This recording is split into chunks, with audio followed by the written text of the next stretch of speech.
হুসাইন বলে, আমার নানা জান রহমতুল লিল আলামিন জীবনে একবার চুমু দিয়েছিল বিদায়, পাথর আর মাটিতে নাই, পাথর কাবার সাথে লেগে গেছে।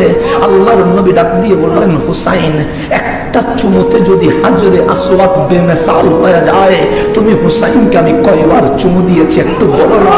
হুসাইন বলে, আমি হাজারের উপর চুমু পেয়েছি নানা জান, আমার টুটে আপনার জিহ্বা মোবারক লেগে গেছে নানা জান, আমার কপাল গালে আপনার চুমু রয়ে গেছে নানা জান, আমার বডির এমন কোনো অংশ নাই যেখানে মুস্তাফা চুমু দেয় নাই। আল্লাহর নবী ডাক দিয়ে বলে, হুসাইন একবার চুমু দিলে পাথর যদি কাবার সাথে লেগে যায়, যাকে আমি হাজারবার চুমু দিয়েছি তিনি কত দামি হয়ে যায়। হুসাইন জীবনে কোনোদিন দেখেছো আমার গায়ে মশা মাছি বসেছে? সে কখনো বসে নাই। হুসাইন আমি তোমাকে কখনো মাটিতে রাখি নাই, কখনো আমার কাঁধে বড় করেছি, কখনো আমার বুকে বড় করেছি, কখনো আমার পেটে খেলতে দিয়েছি, কখনো আমার পিঠে বসতে দিয়েছি। হুসাইন বুঝে গেছে আজ অন্যদিকে হয়তো বা মুর নিয়ে যাচ্ছে। আল্লাহর নবী বলে, হুসাইন আমার বিদায়ের সময় হয়ে গেছে। মানুষ মরার সময়, ইন্তেকাল করার সময় বাবা মাকে ডাকে, মানুষ ইন্তেকাল করার সময় আপন মানুষকে ডাকে।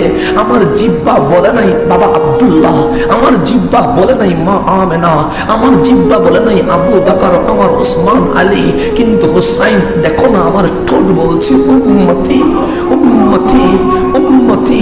বিদায় বেলায় আমার উম্মতকে আমি বড় স্মরণ করছি। কেন জানো হুসাইন আমার জানের চেয়েও আমার উম্মতকে বড় ভালোবাসি। হুসাইন ডাক দিয়ে বলেন, নবী রে আমাকে কি করতে হবে? আমার নবী বলে, যদি চুমু দেওয়ার ঋণ তুমি শোধ করে দিতে চাও, যদি তোমায় আমার পিঠে ওঠার ঋণ শোধ করতে চাও, যদি আমার বুকে ওঠার ঋণ তুমি শোধ করতে চাও, তোমার গর্দানটা আমার বড় দরকার। হুসাইন তোমার গর্দানটা বড় দরকার। হুসাইন তোমার গর্দানটা আমার বড় দরকার। তোমার ফোটা ফোটা রক্ত দিয়ে আমি আমার উম্মতকে জান্নাতে নিয়ে যাব। হুসাইন হাসি দিয়ে বলে, নানা জান কান্নার কি আছে? আপনার হুসাইন আপনার উম্মতকে জান্নাতে নেওয়ার জন্য হাজারবার কুরবানি করতে রাজি আছে। ইমাম আলী মাকামকে আমার নবী বলেছেন, হুসাইন তুমি সবর করিও, উফ বলিও না,